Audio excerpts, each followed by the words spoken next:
You don't know that you don't know. You are completely ignorant. And he said, this is not a bad thing. When you were a baby, you didn't know how to tie your shoes. And then you learned how to tie your shoes. And he said, usually your mother teaches you how to tie your shoes because you kept kicking your shoes off.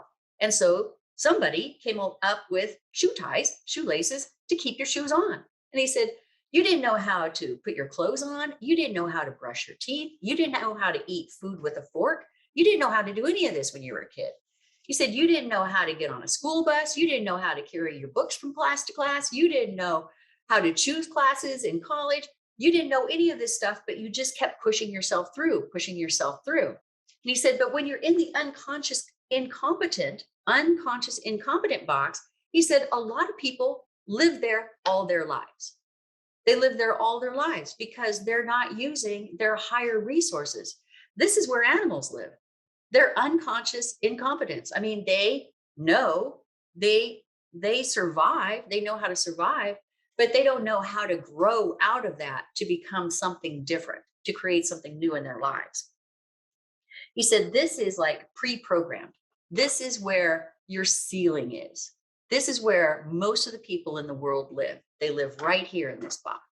And he said, so once you wake up, once you get this idea, once you have that little spark that lights up your DNA and you start thinking about, wow, maybe I could change something. He said, like, think back to when you were at Remax and everything was going good. You were in the corporate bubble at Remax. It was working for you, but you had this spark. You wanted to be a freelance writer. You wanted to choose your own clients. And he said, as soon as you start engaging in that idea, you move into this next box. So he said, you move from unconscious incompetent to conscious incompetent. And I was like, well, that's not any better. He's like, no, it's the perfect move. It's the best way to go because now you want something, but you're not sure how to get it, but you want something. You really feel it. You really want to grow into it, but you don't know how to get it. He said, so this box here is conscious incompetent. And this is the hardest box to be in. He said, because it's so easy to say, I don't know how to do that. I don't have the money. I don't have the people. I don't have the resources. I don't have this. I don't have that. I don't. That's where all your excuses hit.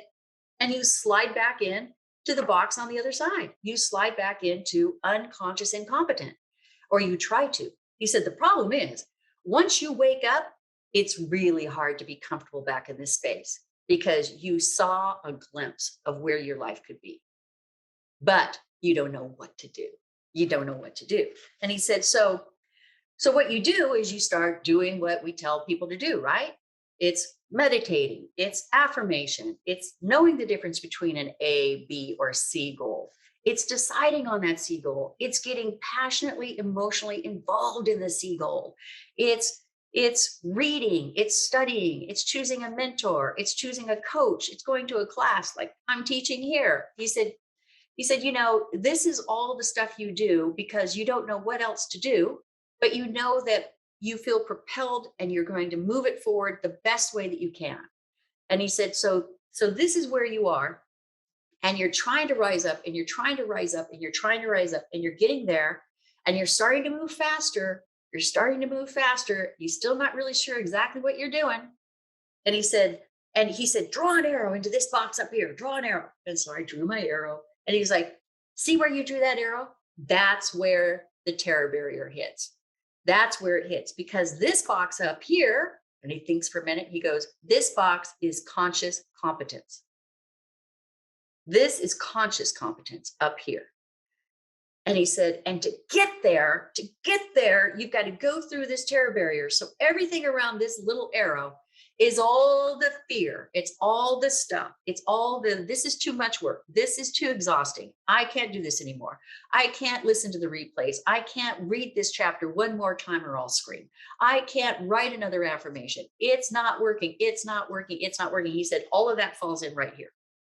Now, to take a break from what Bob was teaching me suddenly and sporadically, I look at the people who come into my classes and they all start with gusto and they all want to be on the class. And then all of a sudden things start to drop off. Their lives start to get busy. They start feeling a little challenged.